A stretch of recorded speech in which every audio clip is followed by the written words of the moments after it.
ಕುಟುಂಬಸ್ಥರ ಮನವೊಲಿಸಿದ್ದಾರೆ ಮಂಡ್ಯದ SP Mallikarjun Baladandi. ಮನವೊಲಿಸಬಹುದು sir, ಮನವೊಲಿಸಕ್ಕೇನಿದೆ? ಪ್ರತಿಭಟನೆಯನ್ನ ಕೈಬಿಟ್ಟಿದ್ದಾರೆ ಪೋಷಕರು. ಮಗುವಿನ ಮೃತದೇಹ ಶವಾಗಾರಕ್ಕೆ ಈಗ ಕೊಂಡೊಯ್ದಿದ್ದಾರೆ. ಪಾಪ ಒಂದು ಮಗುವಿನ ಡೆತ್ ಆಗಿದೆ. ಇದು ಬಹಳ ಒಂದು ದುಃಖದ ವಿಚಾರ.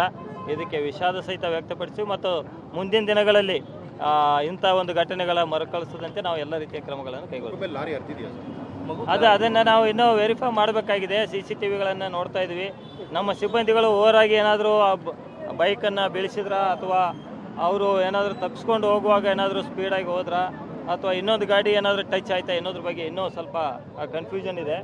ಯಾವ ರೀತಿ ಆಯ್ತು ಅಂತೇಳಿ ನಾವು ಹೆಚ್ಚಿನ ಒಂದು ತನಿಖೆ ಮಾಡಿದ್ರೆ ಗೊತ್ತಾಗ್ತದೆ. ಎಲ್ಲ ರೀತಿಯಿಂದ ಕ್ರಮಗಳನ್ನು ಕೈಗೊಳ್ತೀವಿ. ಮುಖ್ಯವಾಗಿ ಏನು ಮಗುವಿಗೆ ಬರಬೇಕಾದ ಇನ್ಶೂರೆನ್ಸ್ ಇರ್ಬೋದು ಎಲ್ಲದರ ಬಗ್ಗೆ ನಾವು ಸಹಿತ ಗಮನ ಅದನ್ನು ಚೆಕ್ ಮಾಡ್ತೀವಿ. ಚೆಕ್ ಮಾಡಿ ಅದನ್ನು ಕ್ರಮ ಜರುಗಿಸ್ತೀವಿ. ಇಲ್ಲ, ಎಕ್ಸ್ಪ್ರೆಸ್ ವೇದಲ್ಲಿ ಯಾವುದೇ ವಾಹನಗಳನ್ನು ತಡೆದು ಇದನ್ನು ಮಾಡ್ತಾ ಇಲ್ಲ, ನಾವು ಚೆಕಿಂಗ್ ಏನು ಆಗ್ತಾ ಇಲ್ಲ.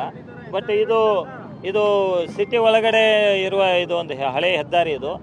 ಸೊ ಈ ಹೆದ್ದಾರಿಯಲ್ಲಿ ಸಹಿತ ನಾವು ಸಾಕಷ್ಟು ಮುಂಜಾಗ್ರತಾ ಕ್ರಮಗಳನ್ನು ಕೈಗೊಂಡು ಮಾತ್ರ ನಾವು ವೆಹಿಕಲ್ಗಳನ್ನು ಚೆಕ್ ಮಾಡಬೇಕಾಗ್ತದೆ.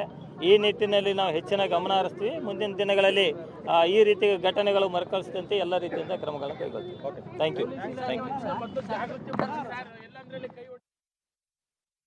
ಕಣ್ಣಿಗೆ ಕಾಣುವಂಥ ಒಂದು ಸಂಚಾರ ನಿಯಮಗಳ ಉಲ್ಲಂಘನೆ ಆದಾಗ ಮಾತ್ರ ಅಂಥ ವಾಹನಗಳನ್ನು ತಡೀರಿ ಅಂತೇಳಿ ಹೇಳಿದ್ವಿ. ಆದರೂ ಸಹಿತ ಈ ಒಂದು ಕಣ್ಣಿಗೆ ಕಾಣುವಂತ ಸಂಚಾರ ನಿಯಮಗಳನ್ನ ಮಾತ್ರ ನೋಡ್ತಾ ಇದೀವಿ. ಇನ್ನೇನು ಕಣ್ಣಿಗೆ ಕಾಣದೇ ಇರುವಂತ ಸಂಚಾರ ನಿಯಮಗಳು ಉಲ್ಲಂಘನೆ ಆಗುತ್ತೇನ್ರಿ ಸರ್? ಏನ್ ಮಾತನಾಡ್ತೀರಾ ಸರ್ ನೀವು? ಫೋಟೋ ತೆಗೆದು ಹಾಕಕ್ಕೆ ಏನ್ ಸಮಸ್ಯೆ ನಿಮಗೆ? ಟ್ರಾಫಿಕ್ ಪೊಲೀಸರು ಅಂತಂದ್ರೆ ಈ ರೀತಿಯಾಗಿ ನಿಂತ್ಕೊಂಡ್ಬಿಟ್ಟು ದಂಡ ಹಾಕ್ಸ್ಕೊಂಡು ಕೂತ್ಕೊಳ್ಳೋದು ಅದೊಂದೇನ ಟ್ರಾಫಿಕ್ ಪೊಲೀಸರ ಕೆಲಸ? ಅದೊಂದೇ ಜವಾಬ್ದಾರಿ ಕೊಟ್ಬಿಟ್ಟಿದ್ದಾರೆ ನಿಮಗೆ? ಬೇರೆ ಕೆಲಸ ಇಲ್ವಾ ಟ್ರಾಫಿಕ್ನವ್ರಿಗೆ? ಹೇಳ್ಬೇಕಾ ಎಷ್ಟೆಷ್ಟು ಪಟ್ಟಿ ಇದೆ ಅಂತ ಹೇಳಿ? ನಿಜವಾಗಿ ಟ್ರಾಫಿಕ್ ಪೊಲೀಸರದ್ದು ಏನು ಕರ್ತವ್ಯ ಅಂತ ಹೇಳಿ ಯಾಕೆ ಬರ್ತೋಗ್ಬಿಟ್ಟಿದ್ಯಾ? ಯಾರಿಗೆ ಕೊಡಬೇಕಾಗಿದೆ ಅಲ್ಲಿರುವಂಥದ್ದು? ಆಯ್ತು, ಎಷ್ಟು ಇಲ್ಲಿಯವರೆಗೂ ಕಲೆಕ್ಷನ್ ನೀವು ಮಾಡ್ಕೊಂಡಿದ್ರೆ ಎಷ್ಟು ಇಲ್ಲಿಯವರೆಗೂ ಕೂಡ ಕಲೆಕ್ಷನ್ ಮಾಡಿ ಗೌರ್ಮೆಂಟಿಗೆ ಕೊಟ್ಟಿದ್ದೀರಾ? ಎಷ್ಟು ದೊಡ್ಡವ್ರನ್ನ ಮೆಚ್ಚಿಸೋಕ್ಕೋಸ್ಕರ ನೀವು ದುಡ್ಡುಗಳನ್ನ ಕೊಟ್ಟಿದ್ದೀರಾ? ಕೊಡ್ಬೇಕಾ ಪಟ್ಟಿಗಳನ್ನು? ಯಾವ ರೀತಿಯಾಗಿ ವರ್ತನೆ ಮಾಡ್ತಾ ಇದ್ದೀರಾ ಅಂತಂದ್ರೆ,